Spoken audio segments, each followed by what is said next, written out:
Mesdames et messieurs, bienvenue sur Africa 24 à ce nouveau numéro de décryptage.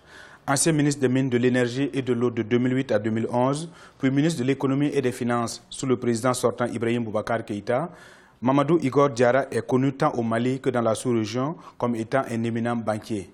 Dans un livre intitulé « C'est possible au Mali », Mamadou Igor Diarra, qui est candidat à l'élection présidentielle malienne du 29 juillet 2018, décline sa vision pour son pays, le Mali. Qu'est-ce qui a favorisé votre candidature à cette élection présidentielle? Je crois que ma candidature est un devoir. Lorsque vous avez bénéficié d'un pays de l'éducation, de la formation, et que vous avez occupé de très hautes fonctions, je crois que vous devez tout à ce pays. Par ailleurs, la situation actuelle dans laquelle mon pays se trouve interpelle tous vos cadres conscients et qui voient peser sur le pays non seulement des menaces sur son avenir, mais je dirais tout simplement sur son existence. Voilà les raisons majeures qui m'ont poussé à répondre favorablement à l'appel d'abord de la jeunesse. C'est une candidature qui a été sollicitée par la jeunesse, mais surtout aussi les femmes, qui sont plus que préoccupées aujourd'hui par leur avenir. Vous étiez proche du président sortant Ibrahim Boubacar Keïta. Qu'est-ce qui explique ce désaccord? D'abord, je dois indiquer que l'adversité avec des personnalités qui ont l'âge de vos parents ne fait pas partie de notre culture. Donc, il ne saurait être un adversaire au sens auquel vous l'entendez.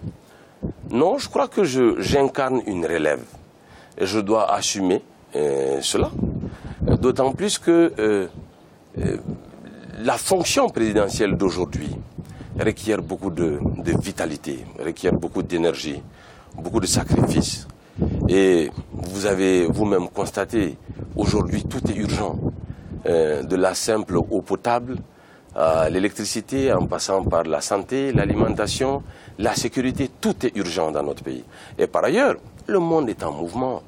Regardez dans un certain nombre de pays, en Amérique ou ailleurs, ce sont des dirigeants jeunes qui arrivent aux affaires parce qu'ils sont plus proches des réalités contemporaines. Quels sont vos projets pour le Mali? La vision et le projet que je vais porter sont une véritable rupture. D'abord, c'est une prise de conscience. C'est une prise de conscience par rapport à la situation dans laquelle nous sommes, qui nous impose cela. Ma vision repose sur 7 axes. J'en développe juste les plus importants. Nous estimons que nous devons nous doter d'un État propre, un État sobre, mais aussi un État agissant. J'entends par ces vertus, je dirais, l'essentiel dont nous avons besoin. Nous devons avoir un État qui s'occupe du citoyen. Il faut refonder totalement le pacte entre les gouvernants et les citoyens, parce que c'est cette déconnexion qui nous a conduit à cette situation. Maintenant, il y a les autres aspects qui sont la défense et la sécurité qui doivent être repensés, la lutte contre la pauvreté qui est extrême, et cela en privilégiant essentiellement la jeunesse qui est majoritaire, comme je l'ai dit, mais surtout aussi les femmes qui, curieusement, sont d'excellents managers. Et c'est l'exemple qu'elles montrent dans la famille, et c'est demain l'exemple qu'elles pourront montrer en gérant des entreprises. En tant qu'éminent banquier, quelles sont les stratégies que vous comptez mettre en place pour relancer l'économie malienne? Moi, je pense que la relance de l'économie malienne passe d'abord sur la bonne gouvernance au niveau de l'État, qui doit créer des conditions propices au développement des entreprises, à la création de la richesse. Il faut que le secteur privé soit libéré de toute une série de fardeaux, de toute une série de contraintes. Nous avons la chance d'avoir un secteur privé très dynamique. Ce sont les entreprises ou les commerçants maliens qui sont présents dans les pays voisins. Ce sont eux aussi qui font vivre l'économie du Mali depuis plusieurs années. Donc je pense qu'il faut leur donner plus de chances de s'épanouir, de créer de la richesse, d'abord par une fiscalité plus juste. Nous ne devons pas, et nous n'avons pas le droit de décourager, voire de démotiver ces capitaines d'industrie. Ensuite, je dirais l'essentiel demeure quand même les ressources financières.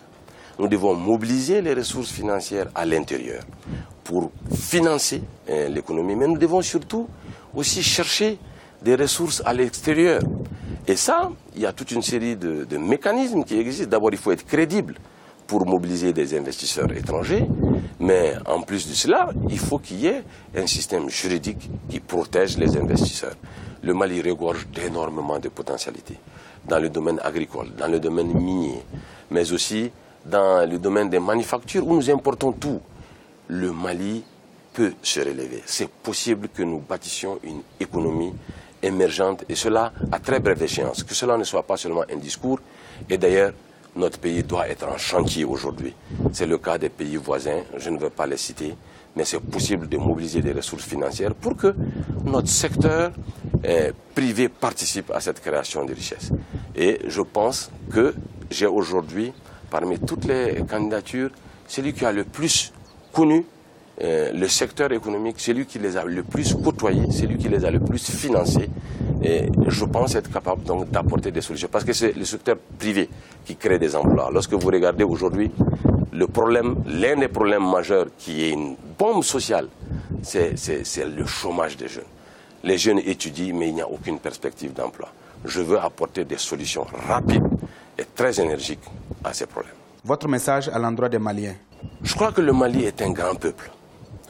Les Maliens sont très forts, ceux qui sont à l'intérieur du Mali, mais surtout ceux qui se battent au niveau de la diaspora. Nous sommes des citoyens d'un grand pays, porteurs d'une grande histoire et de beaucoup de valeurs. Et nous sommes un pays riche qui dispose des eaux de surface, des eaux souterraines, qui est ensoleillé, qui a une grande superficie et qui a des mains laborieuses. Tout ceci ne demande qu'un leader qui peut les porter très haut, qui peut assurer l'avenir de leurs enfants, qui peut assurer leur sécurité, qui peut assurer leur éducation, mais aussi la santé et tous les besoins primaires. J'invite tous à ouvrir véritablement les yeux et à faire le bon choix, à voter démocratiquement, mais à choisir le leader qui peut véritablement assurer la rupture et assurer surtout un bel avenir pour ce pays. Je l'ai dit que c'est possible et donnez-moi la chance de le rendre possible.